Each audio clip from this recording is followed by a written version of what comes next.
So last week we read about it was going to be someone's birthday. Who remembers whose birthday it was? Bessie's. And they were going to go to the land of birthdays. They were so excited. Do you remember the parents didn't want them to wear their nice clothes? Because they didn't want them to get messed. Well, let's see what happens. The children set off once again to the enchanted wood. They knew the way to the tree very well by now. Wisha, washa, wisha, washa, whispered the trees as the children ran between them.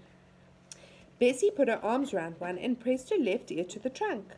What secret are you saying today? She said. We wish you a happy birthday, whispered the leaves. Bessie laughed. It was fun to have a birthday. When they came to the faraway tree, how marvellous it looked! The folk of the tree had decked it with flags because it was Bessie's birthday, and it looked lovely. Oh, said Bessie, pleased, I do feel happy. The only thing I wish is that I had a proper party dress on and not my old clothes. But that couldn't be helped. They were just about to begin to climb the tree when Dame Washalot's big washing basket came bumping down on the end of Moonface's rope for the children to get in.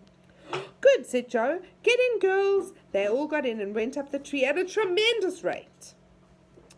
Moonface must have had someone helping him to pull, said Joe, astonished. He had. Mr. Whiskers was there, with what's-his-name and the old saucepan man, and they were all pulling like anything. No wonder that basket shot up the tree. Many happy returns of the day, everyone said, kissing Bessie. Oh, good. You're not in your best clothes, said Moonface. We wondered if you would make it a fancy dress party, Bessie. Oh, I'd love to, said Bessie, but we haven't got any fancy dresses. We can easily get those in Birthday Land, said Silky, clapping her hands for joy. Good. I love a fancy dress party. Everybody is ready to go, said Moonface. The brownies are just below us. Where's Saucepan? Hey, Saucepan, where have you got to? He stepped onto your slippery slip by mistake, said a brownie, appearing out of Moonface's house. He went down the slide with an awful noise. I expect he's at the bottom by now. Good gracious, just like silly old Saucepan, said Moonface. We'd better let down the washing basket for him or he'll never get up to us. So down went the basket again, and old Saucepan got in it and came up with a clatter of saucepans and kettles. Now are we all ready now? Said Moonface. Silky, what's his name, Saucepan, the Angry Pixie, Dame Washalot, Mr. Whiskers, the brownies. Gracious, what a lovely lot of people are coming, said Bessie, seeing all the brownies and tree folk on the branches below. Is that Mother Washalot? What a nice woman. Dame Washalot was a fat and beaming lady. For once in a way she looked like she was going to leave her wash tub.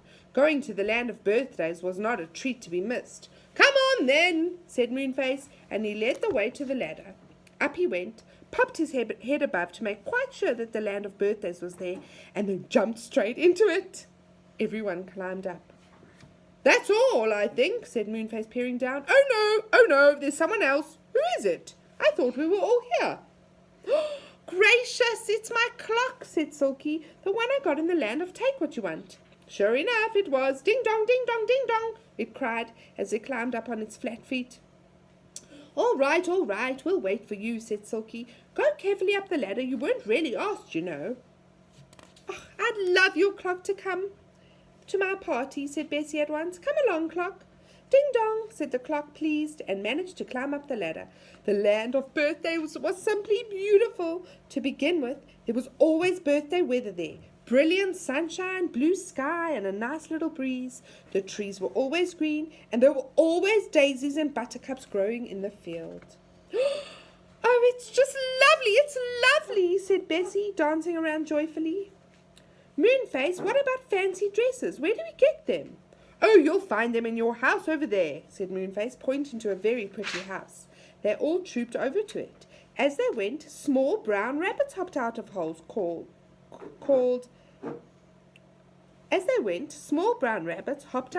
and said, "A happy birthday!" to Bessie and popped back. It was all very exciting. Everyone crowded into the pretty house. It was full of cupboards, and in the cupboards were the most beautiful dresses you could think of. Right, there's all the children. And all the folk from the faraway tree and the rabbits gathered up, ready to go to the party.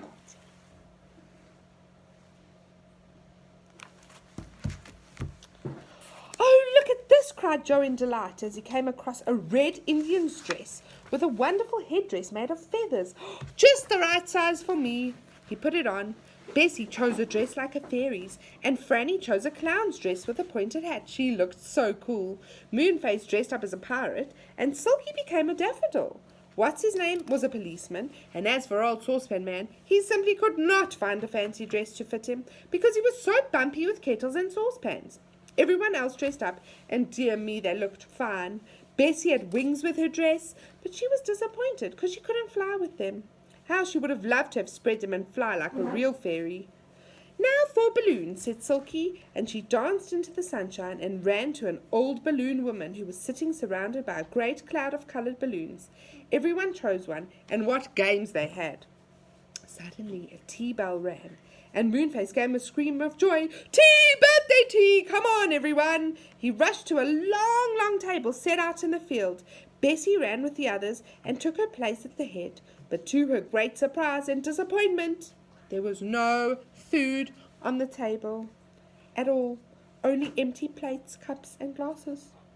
"Don't look so upset," whispered Silky.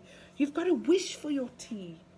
Bessie gave a squeak. "Wish our own tea? Ooh, that would be the best fun in the world." Don't wish for bread and butter," called Moonface. "Wish for orange jelly. I like that." "I wish for orange jelly," Bessie said at once, and immediately a large, fat, wobbly orange jelly appeared on one of the empty dishes. Moonface helped himself. "Wish for strawberries and cream," cried Franny, who simply loved those. "I wish for strawberries and cream," said Bessie, and an enormous dish of strawberries appeared with a large jug of cream beside it. "And I wish for chocolate biscuits too, and iced lemonade, and chocolate blancmange, and treacle pudding, and strawberry ices, and fruit salad," yelled someone else. "Sausage rolls," cried what's-his-name. "Jam tarts," begged Mr. Whiskers. "Ding dong, ding dong, ding dong," said Silky's clock in the greatest excitement. Everyone laughed. "Don't wish for ding dong," said Joe. "We've got plenty of those, as long as Silky's clock is here." The clock struck 14 without stopping. It wandered about, looking as happy as could be.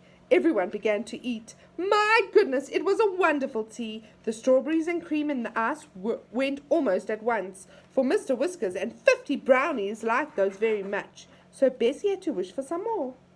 What about my birthday cake?" she asked Silky. "Do I wish for that too?" "No, it just comes," said Silky. "It will appear right in the middle of the table. You just watch." Bessie watched. There was a wonderful silver dish in the middle of the table. Something seemed to be forming there. A curious sort of mist hung over it. "The birthday cake is coming!" yelled Joe, and everyone watched the silver dish. Gradually, a great cake shaped itself there. Oh, a wonderful cake with red, pink, white, and yellow icing. All round the sides were flowers made of sweets. On the top were 8 candles burning for Bessie, because she was 8 that day. Her name was written in big letters on the top. Bessie, a very happy birthday. Bessie felt very proud.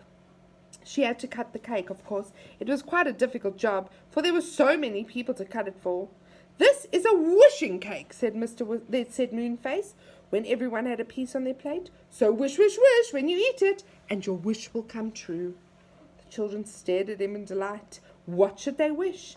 Franny was holding her cake in her hand, thinking of a wish, when the old Saucepan Man upset everything.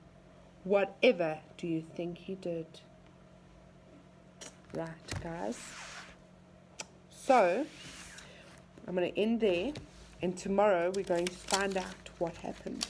What wish did he think he'd make? He must have done something wrong.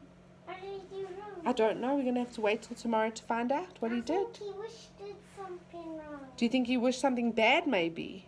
Well, we'll have to wait and see. He wished for the last week. Well, let's see, boy. But you know what? And children at home, I want you to draw the cake, the magical cake, and think about what you would wish for if you had a slice of the cake. What would you wish for? Right, guys. I'll see you all tomorrow to continue the story. I love you all. Bye.